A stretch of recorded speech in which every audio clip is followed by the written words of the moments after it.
नमस्कार, S prime न्यूजमध्ये आपल्या सर्वांचं स्वागत। पंढरपुरातील लखन जगताप दुहेरी हत्याकांडाला 24 तास उलटले तरीही पोलिसांना या हत्येतील आरोपीचा अजून तरी सुगावा लागला नसल्याचं दिसून येतंय। वास्तविक शहर पोलिसांनी कसून तपास सुरू केला असून आजूबाजूच्या अनेक रहिवाशांकडून चौकशी सुरू केली आहे, तर अनेक सीसीटीव्ही फुटेज तपासली जात आहेत।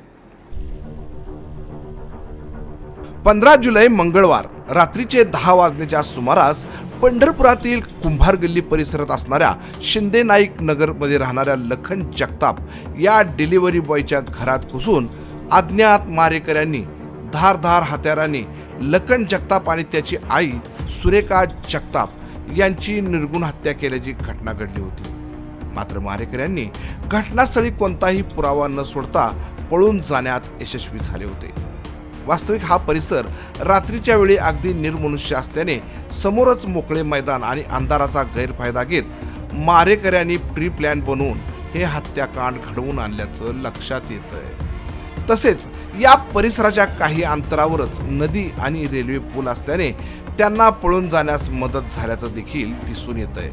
या घटनेनंतर शहर पोलिसांनी अनेक पथके शोध मोहिमेसाठी रवाना केली असून अनेक उपाययोजना करण्यात आल्या आहेत।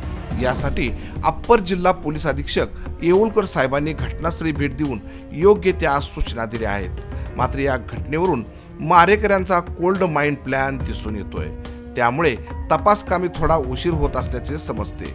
मात्र आज ना उद्या पोलिसांच्या हातात गुन्हेगाराची मान असणार हे नक्की।